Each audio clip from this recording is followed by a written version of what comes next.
চিলাপথাৰৰ তীব্ৰবেগী টাৰ্কে মহতিয়ালে স্কুটি আৰোহী মহিলাক গুৰুতৰভাৱে আহত মহিলাক চিকিৎসালয়লৈ প্ৰেৰণ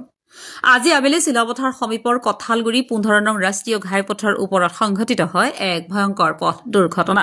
জুনাই দিশৰ পৰা আহি থকা এখন তীব্ৰবেগী টাৰ্কে ৰাষ্ট্ৰীয় ঘাইপথৰ কঠালগুৰি কেকৰিত ৰাজপথ পাৰ হৈ যাব বিচৰা AS22G5321 নম্বৰৰ স্কুটিখনক প্ৰচণ্ড জোৰেৰে খুন্দা মাৰে আৰু স্কুটি চালক মহিলাগৰাকীসহ স্কুটিখন প্ৰায় 20 মিটাৰমান ৰাজপথত মহতিয়াই লৈ যায় ভয়ংকৰ শব্দ শুনি স্থানীয় ৰাইজে দৌৰি আহি ট্ৰাকখনৰ সহায়কৰ সহযোগত ট্ৰাকৰ তলৰ পৰা গুৰুতৰভাৱে আঘাতপ্ৰাপ্ত মহিলাগৰাকীক উদ্ধাৰ কৰি চিকিৎসালয়লৈ প্ৰেৰণ কৰে দুৰ্ঘটনা সংঘটিত কৰি ট্ৰাকৰ চালকজন দুৰ্ঘটনাস্থলীৰ পৰা পলায়ন কৰে ঘটনাস্থলীত চিলাপথাৰ আৰক্ষী উপস্থিত হৈ স্কুটিখন ট্ৰাকৰ তলৰ পৰা উদ্ধাৰ কৰাৰ লগতে ঘটনাৰ তদন্ত অব্যাহত ৰাখিছে বাতৰি লিখা সময়লৈকে দুৰ্ঘটনাত পতিত হোৱা মহিলাগৰাকীৰ পৰিচয় উদ্ধাৰ হোৱা নাই কিন্তু মানে মই ওচৰতে ঘৰত আছিলোঁ ঘৰত থাকোঁতে এটা ডাঙৰকৈ মানে চাউণ্ড কৰিছে কাম কৰি মানে যিটো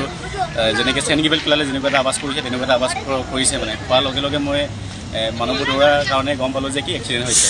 তাৰপিছত বহুতখিনি দূৰত মানে একেটা ছাইডৰ পৰাই অহা স্কুটিখন আৰু গাড়ী মাইকী এজনী মহিলা আছিলে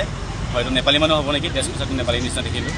তাৰপিছত একেটা ছাইডৰ পৰা অহা আৰু মানে পুতুককৈ মানে ডিভাইডাৰ ফালৰ পৰা মানে ঘূৰিবৰ কাৰণে ঘূৰি দিলে পুতুককৈ গাড়ীখন নোচোৱাকৈ সেইটো কাৰণে ডাইৰেক্ট ফ্ৰণ্টৰ পৰা মানে পাছৰ পৰা গাড়ীখনে মাৰি দিলে আৰু মাৰি চুচুৰাই আনিলে মানে কিমান টকা চুচুৰাই লৈ আহিলে কমচে কম 100 মিটাৰমান হ'ব এতিয়াও কেনেকৈ স্কুটি চালকজনী কেনেকৈ অৱস্থা অলপ মানে হুচটো অলপ আছিলে সেইখিনি সময়তে মেডিকেল পঠিয়াই দিয়া হ'ল চালকজন কি আছে নে পলালে চালকজনটো বৰ্তমান পলালে বুলি শুনিছোঁ